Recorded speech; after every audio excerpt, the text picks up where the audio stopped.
watching everybody.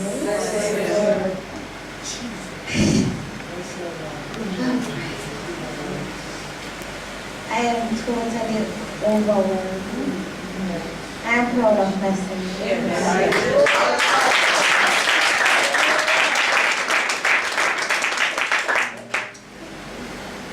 I'm crying with tears of joy. Yes. Hallelujah. Yes. Thank you, Pastor, for fighting for me. Yes, the Lord. Thank you sincerely for fighting. I have a little confession. I've been running from this man from I was 14 and I don't think you remember me.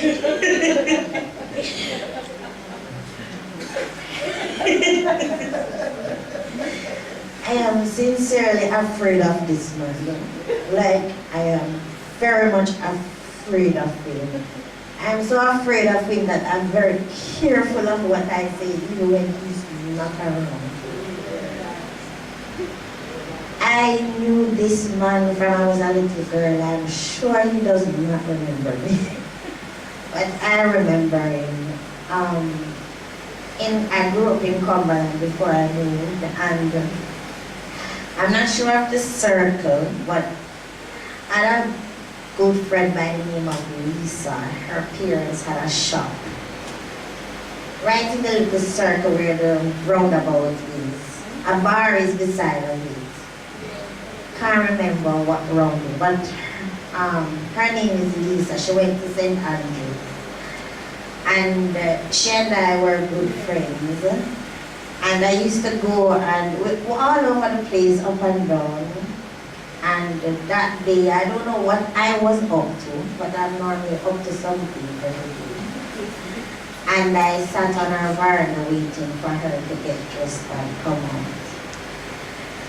And when I sat on the veranda, my head was down, and when I lifted up my head, there comes this man standing at the grill, penetrating me with his eyes. So I held back down my head because I can't look in his face and say, what this man, what is staring at me?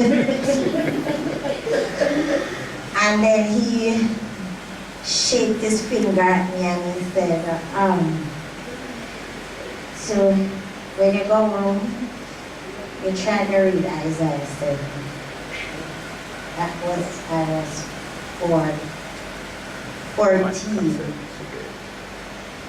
And I just sat there staring. I just stared at him. I didn't really answer, but he just moved off.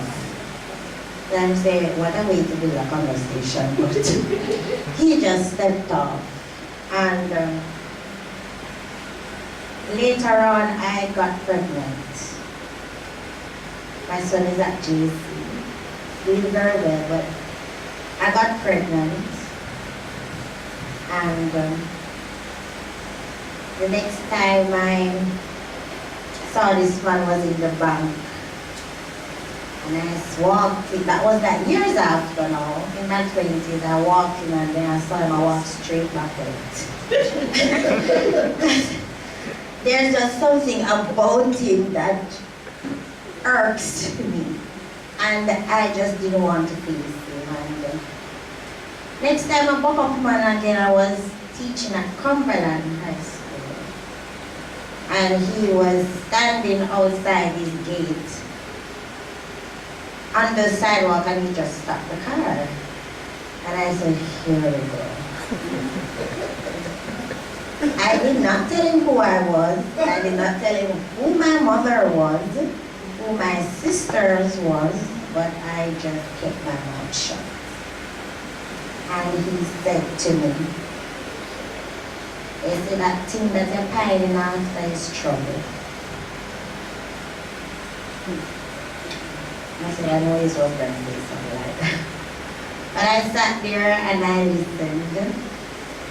And I remember two men drove up in a car and I got frightened because they were asking for directions. But nowadays you can't really trust anybody. So I stopped paying him man and started looking at the men and he said to me, "I'm there so with you, you know."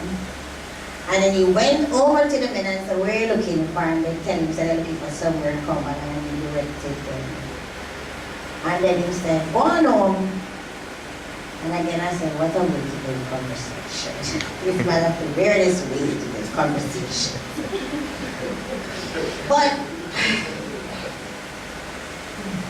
from I was younger, I always knew that it had to happen. Because everything that I have experienced traumatic in my life, I have seen it before. And it frightens me. Every milestone, I've seen it. Everything that was good, I've seen it. When I go to my bed, I wake up at 3 o'clock every morning. Only that I don't know. But I see stuff and it frightens me. It got to a point where things were getting so bad for me, and I just did not know what was happening. It's like, I don't know. And even before now, my mother used to say to me that, you know, go Pastor Samuel's church. So I would say, you know, go Pastor Samuel's church. You know, you telling me to go and you not going, Lord, like you're afraid of him too. But he knows my mother very well, but if he sees us, then he'll see the connection. My sister is a bank manager at Scotia, and she came here to bless her car one Sunday, a black Suzuki Swift. She came with my mother, I did not come. And that was purposeful. Then I'm at home and I'm seeing that my life is going downhill. And I'm a very straightforward and very real and practical person. And I am a very educated person.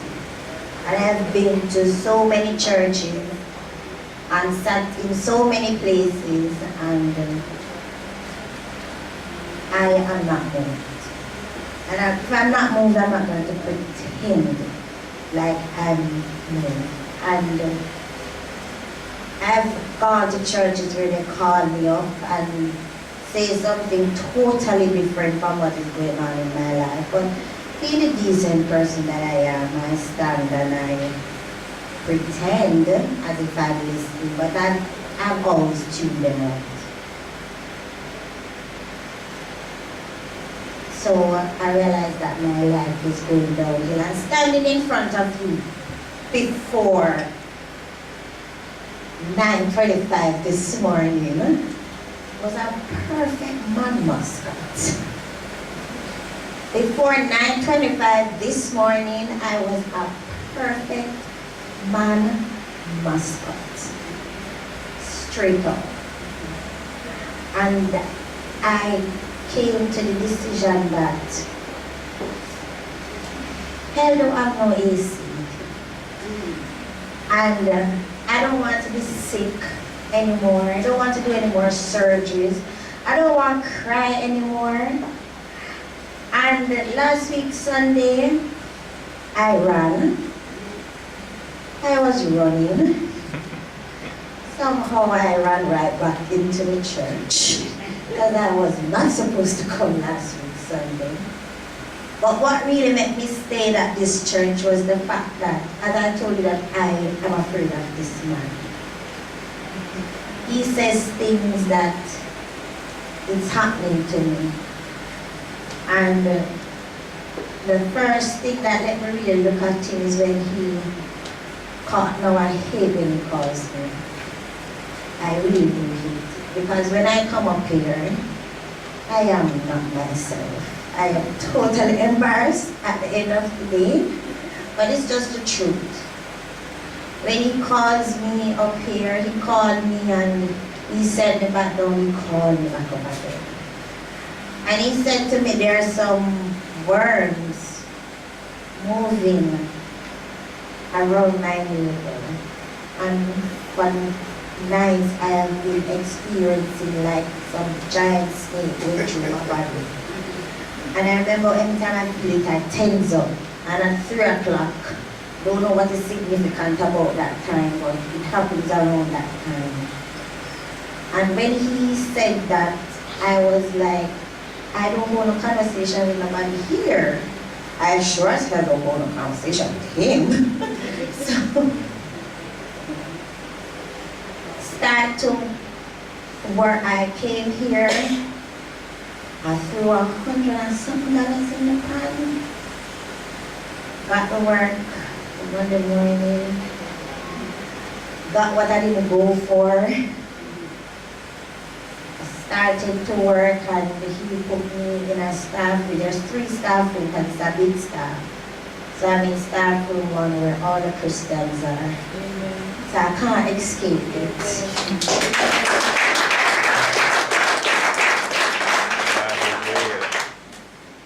I started working and was at work and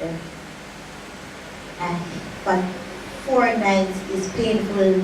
Toothache kept me up. It was so painful that my face started to swell. And I forced it and I don't work same way because I said I can't afford to just go there and I have to stop from work. And I went to work and I forced it and all when, my superiors are saying, Chris, go home. I'm saying, Chris and Dad now the same, but I can't talk anything. I'm staying at work. And I went to my classes. My boys feel sorry for me. I'm still going through the day until my principal boldly came for me and told me that we're sending me to the dentist. I was afraid to concede because I have not gotten a health card as yet, and I'm not somebody who like people in my business. So when he said to me, "His money is issue, don't worry, we're sending you to the dentist." I said, okay. And I went to the dentist and he told me that I have an abscess in my wisdom tooth. And the pain has to stop before he does the little minor surgery. I got antibiotics and by the time I came back to school, school was over to collect my stuff and my car keys because somebody else took me.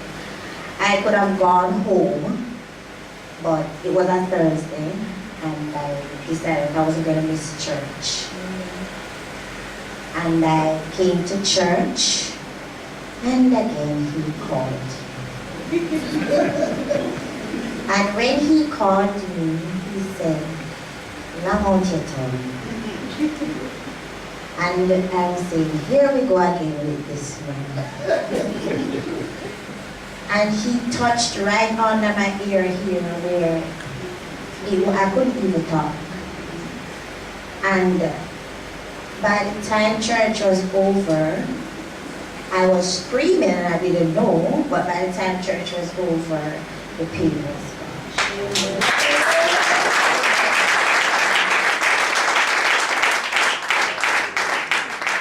And I'm home wrestling with myself every day, saying everything has failed. The only man that has never failed me is my father. So what is it I am waiting on? I come here, I realize that my body does different things. And from then on, I have been thinking and it has been frightening me and freaking me out because I feel like I'm being tormented when I go to my window. And I just decided that I'm going to do it. And I had doubts even up till this morning, but because I know I think a lot, I made sure that last night I didn't sleep. I laid down and I listened to gospel music straight back till this morning because I didn't want anything to change my mind. Because I have had some really near-death experiences. If I say some things, you will be shocked. And I don't want to die just yet. I don't want to die without uplifting my parents that have been here for me. I don't want my children to. I want them to pass the worst before. I want to be out of debt. I just want to live and I want to smile genuinely. I just want to be free. And And I got up this morning so early, and I came here around 8 o'clock, which I was supposed to be here at 9. God decided if 9 o'clock passed, I'm not going to do it. And since I have been in contact with you have been fighting for me. And I sincerely appreciate you and your existence. You want nothing from anybody here. I remember one Sunday I came, I had no gas in the car. The tree see me look, sir, and looked at I'm broke.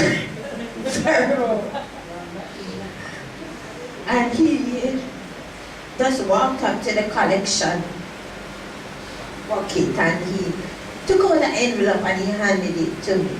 This man wants nothing from anybody here. Hallelujah.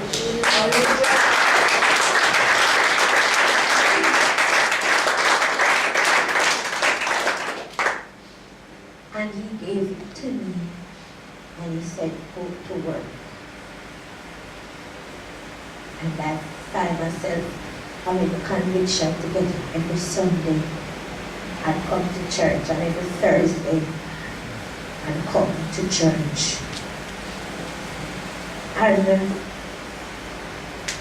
I find myself being a better mother, as I am a teenager, and I find myself having a better relationship now with my son, and especially with my mother. And it is one of the best relationships that I have with my mother now. And I'm glad that I'm here, and I'm glad that I can't swim. I'm a phobia against water. And this morning, when I was dipped in the water, I even opened my eye for the first time underwater. Because when people say beach, I said Titanic is a real story. You know? And when I came up, I jumped up out the water as if good news hit me. And I'm really so very happy and relieved. And I am asking you to not give up on me, because I am human and I'm not perfect. And as an educated person that teaches against religion, and that's my discipline. I go to religious education and tell you that you come from Adam and Eve. You go over the history at the next session and tell you say you come from monkeys. I'm at a crossroad, I don't know which is it, because I have to teach the nation's children. I will make mistakes, but I'm asking you not to give up on me. Thank you, Sharon and Killian.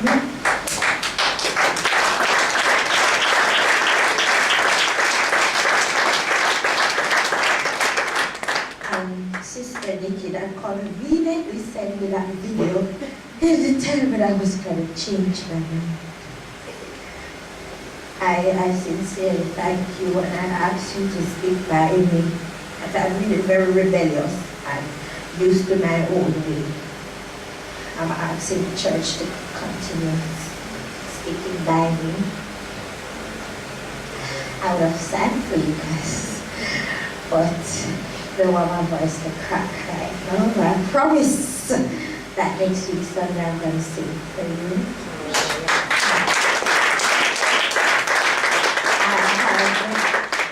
I tell it that I'm always suppressed, but I started using it at school, and when I sang, my principal begs me to take mine.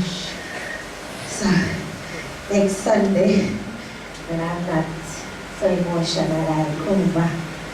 So I'm gonna ask you guys just to stick by me and pray me up. And not only that, but just to let go of everything and give Pastor Samuel some encouragement. Because when we doubt him, we break him. And when he's broken, I honestly feel it. I feel in my body when he's broken. And he needs our encouragement and our support to keep on coming. Stop saying those ludicrous things that he doesn't want anybody's money inside here. I am proof to that. And whenever we have to give it. I remember one Sunday, it was time to throw tithes, and I started to cry because I didn't have any money. I was so embarrassed. I didn't have any money, and I cried right there.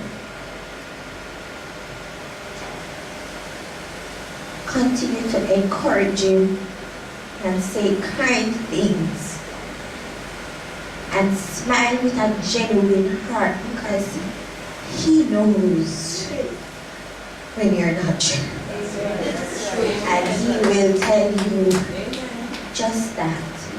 I fear God because he torments me. I honestly fear him, and I have a fear for this man sitting over there. I know I have to be cognizant of the things that I do, because he will know, and he shows on his face that he's displeased with you. And last week I was disappointed in myself and embarrassed when he looked at me, because I saw the look of disappointment, and I promised myself that I will never put that look on his face again. And understood where I'm coming from. I sincerely thank you very much.